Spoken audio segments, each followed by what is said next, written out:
Hello everyone, welcome back to my YouTube channel, जहां हम बात करते हैं मैनिफेस्टेशन के बारे में। बात करते हैं कैसे हम अपनी मैनिफेस्टेशन जर्नी को बहुत आसान बना सकते हैं।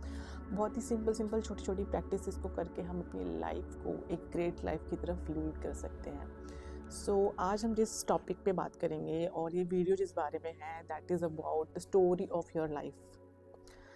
जैसा आप चश्मा लगा लेते हो ना, वैसी ही आपको दुनिया दिखाई देने लगती है। अब आपका जो भी नज़रिया है ना, उसी के अकॉर्डिंग आपकी लाइफ में सब कुछ हो रहा है। आज तक जो आपकी लाइफ में होता हुआ आया है, अभी भी जो हो रहा है, अब हम उसको कम्प्लीटली इग्नोर करेंगे। कम्प्लीटली करंट में क्या चल रहा है वो भी हमें कम्प्लीटली इग्नोर करना है। We are going to rewrite our story, because हम ही क्रिएटर है अपनी लाइफ के। हमारे शब्द, हमारे इमोशंस, हमारी फ्रिक्वेंसी ही हमारी लाइफ को क्रिएट करती है। लॉ ऑफ अट्रैक्शन में हम बहुत बार इस चीज़ को पढ़ चुके हैं कि जो चीज़ों के बारे हम ज़्यादा सोचते हैं, बोलते हैं, देखते हैं, है ना, वही हमारी लाइफ की रियलिटी बन जाती है। ये हमें क्लियर कट हो चुका है, हमारे माइंड में ना बहुत अच्छे से क्लियर हो चुका है। तो क्यों ना हम इस चीज़ का एडवांटेज ले और इस चीज़ को अपनी लाइफ में इम्प्लीमेंट करें to rewrite our story. अब तक जो भी होता हुआ आया है, जैसा भी होता हुआ आया, इट्स ओके। अभी हमें उस पर ध्यान ही नहीं देना। ना हमें अपनी ओल्ड मेमोरीज को रिकॉल करना है, ना उन्हें बात करना है, ना उनके बारे में सोचना है। अभी हमें बस बातें करनी है अपने हायर सेल्फ के बारे में। अब हम जो स्टोरी क्रिएट करेंगे ना अपनी, उसमें हम टैप करेंगे अपनी हायर फ्रीक्वेंसीज के साथ। हमारा जो हायर, मेरा जो वर्जन होगा वो कैसा होगा, जिसमें मनी का ओवरफ्लो होगा, जिसमें लव का ओवरफ्लो होगा, रिस्पेक्ट का ओवरफ्लो होगा, अपॉर्चुनिटीज़ का ओवरफ्लो होगा। तो इन सब चीज़ों का ओवरफ्लो होगा और वो सब माइंड में रख के हम अपनी लाइफ के चारों areas like money, health, relationship and वो आपकी स्पिरिचुअल जर्नी भी हो सकती है, वो आपका सोशल कैसा आपका बिहेवियर है, कैसा आपका सर्कल है, मतलब उसमें सब कुछ इंक्लूडेड होगा। बट उसमें आपका हायर वर्जन क्या होगा कि आपके साथ बेस्टेस्ट पॉसिबिलिटीज़ उसमें क्या हो सकती हैं, आप सिर्फ वही सोच के अपनी स्टोरी को रीराइट करेंगे।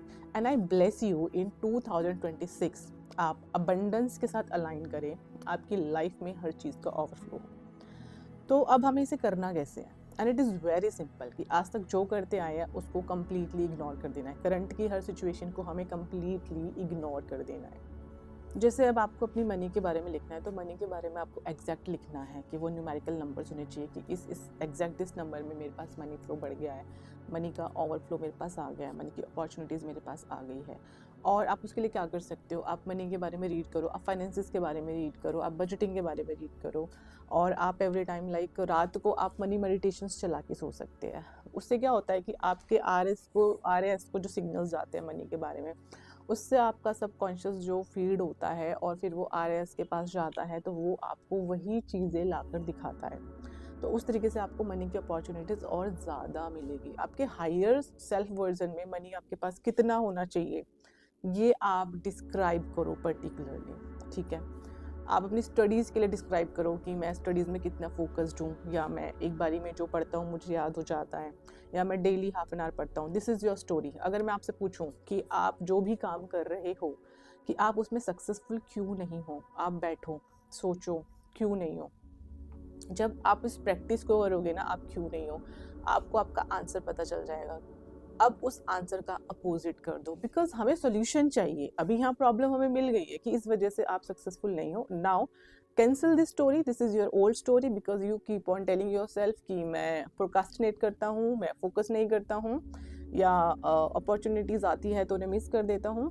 तो अभी आपको उसको रीराइट करना है कि मैं फोकस्ड हूँ, मैं बहुत अपॉर्चुनिटीज़ के साथ मैं अलाइन करता हूँ, और सब चीज़ें जो भी आपको चाहिए, अब उस हिसाब से अपनी स्टोरी को रीराइट करना आप शुरू कर दोगे। देखो, आपका सबकॉन्शियस जाने अनजाने प्रोग्राम होता है, तो अब इसे जानबूझ के आपको उन हर अच्छी चीज़ के लिए, हर उस अबंडेंस की चीज़ के लिए आपको इसको रिप्रोग्राम करना है, लिख लिख कर। अब आप एक ग्लास है, उसको आधा भी भरा देख सकते हो या आधा खाली भी देख सकते हो। It's your choice. आप बोल सकते हो कि आई कैन डू इट, और आप बोल सकते हो कि I am unstoppable and I can do it. Choice is your. Every point, every second आपका चॉइस है कि आप किस तरीके की लाइफ को क्रिएट करना चाहते हो। तो वाइजली अपने वर्ड्स को चूज करो, अपनी स्टोरी को क्रिएट करो हर एरिया में, लव एरिया में, हेल्थ एरिया में इसको क्रिएट करो। अब मैंने क्यों बोला है कि आपको अपनी स्टोरी को राइट करना है, एंड एटलीस्ट इसे 21 डेज तक आप अपनी स्टोरी को राइट करो। लिखने से क्या होता है, जब आप बार बार एक चीज़ को लिखते हो ना, देन आपका सबकॉन्शियस रिप्रोग्राम होता है, बिकॉज वो आपके लिए एक मेमोरी बन जाता है, आपके माइंड के लिए वो चीज़ें एक मेमोरी बन जाती है, लाइक कि ऑलरेडी आपकी लाइफ में हो चुका है। तो आप इस तरीके से जब अपनी हायर सेल्फ की स्टोरी को क्रिएट करोगे ना, then you will see a change कि आप जो स्टोरी लिख रहे हो 2-3-4 महीने में उससे रिलेटेड चीज़ें आपके साथ होने लगती है। और अगर आप इसके साथ मेडिटेशन को ऐड करते हो तो विद इन 1 मंथ आपकी लाइफ में बहुत मैजिकल चेंजेस होने लगते हैं। सो अब आपको पता चल गया है कि आप अपनी लाइफ के खुद क्रिएटर हो, आप अपनी लाइफ खुद क्रिएट कर सकते हो।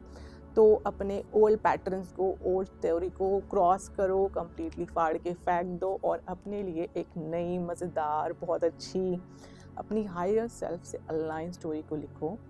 एंड आई होप आपको समझ में आया होगा कि मैंने जिस तरीके से समझाया, मैंने बहुत ईजिली आपको एक्सप्लेन किया है, सो दैट आपको किसी चीज़ में प्रॉब्लम ना हो। चारों एरियाज़ के बारे में अपने बेस्टेस्ट वर्जन को डिस्क्राइब करो for 21 days and read it and see the magic unfolds. Thank you so much for listening me.